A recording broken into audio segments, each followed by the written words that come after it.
Hello, my name's Paul, and I decided to do the 66 days of data from Kenji's YouTube channel. And so this is my day one recording, and I'll be answering this question that's from a previous UC Berkeley data science class, Data 8, about A/B testing. More specifically, it's about null and alternative hypotheses. So I'll just read the question and then walk through it. So question one, on last week's worksheet, we proposed two models for how Francie's coin works. The first model was that the coin is fair, and the second model was that the coin is not fair. Which model corresponds to the null hypothesis, and which model corresponds to the alternative hypothesis? Formally state the hypotheses. As a reminder, Francie flipped a coin 10 times and observed 9 heads.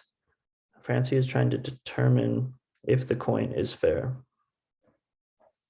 Okay, so whenever I'm trying to answer any question, especially technical questions, I start by making sure that I understand the definitions for the question. So in order to state what the null and the alternative hypothesis are, first we should define what the null hypothesis means in general, and same with the alternative hypothesis. So I wrote the definitions here. The null hypothesis states that there is no difference in the underlying probability distributions between the expected and observed. And then the alternative is that there is a difference between the underlying probability distributions between the expected and observed. This difference is not due to random chance alone. So now let's think what our null and alternative hypothesis could be for this question.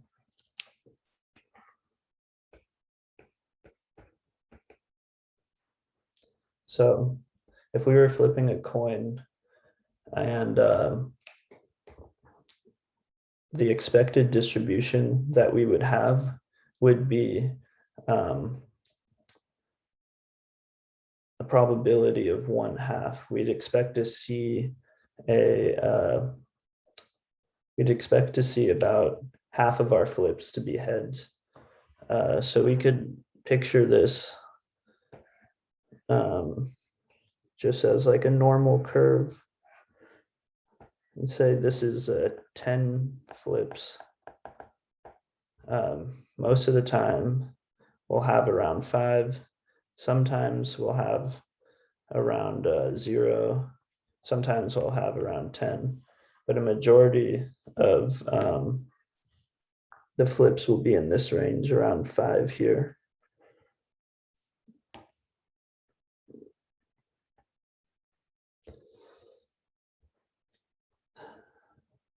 And pretty much what we're asking is there a difference between the coin that Francie flipped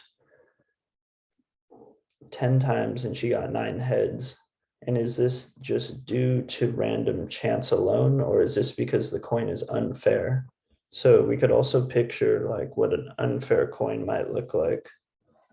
So an unfair coin might look like this, where we get, let's go 0, 5, 10, where we get most of our flips around this like 5 to 10 range, which means that we're getting more heads on average.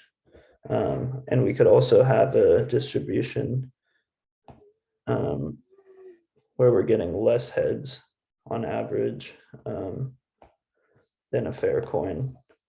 And both of these situations here would represent a unfair coin.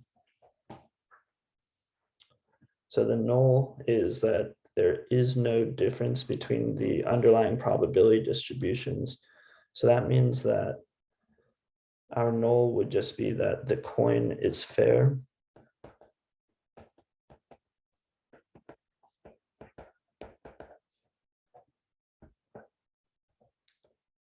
and the difference is due to random chance.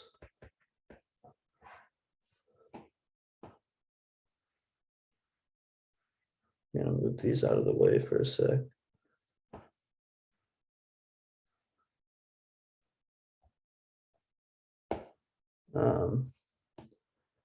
So that's our null.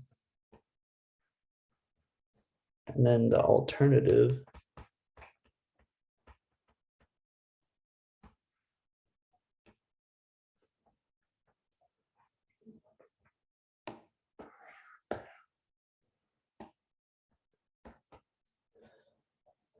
the coin is not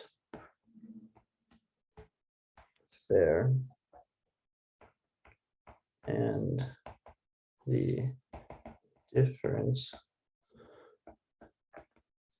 is not due to random chance.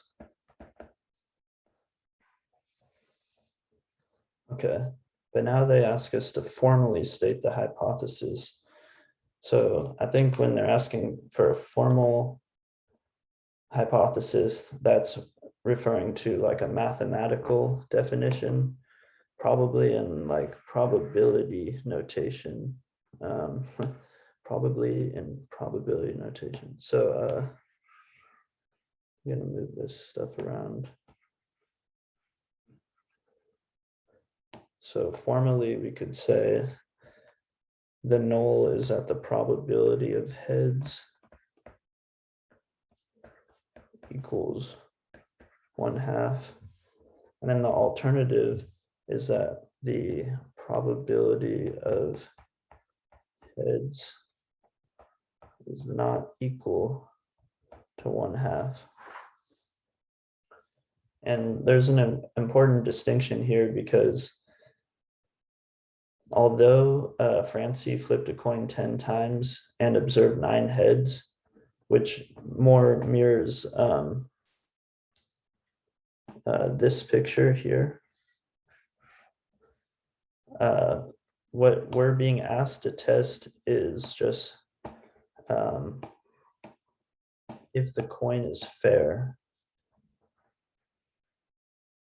So we're not being asked to test if you get more heads than tails. We just want to know if we get a different amount of heads or tails than we expected. So that's why both of these situations are examples of unfair coins, and we haven't really specified which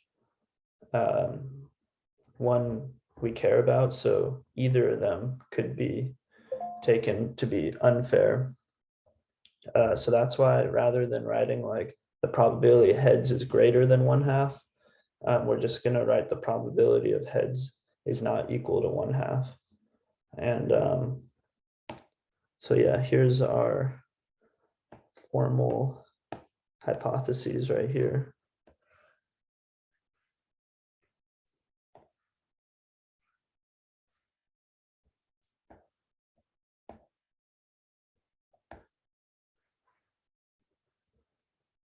And that's it for this question. So yeah, this is day 1, and I'll come back tomorrow with another question. So yeah, thank you for watching.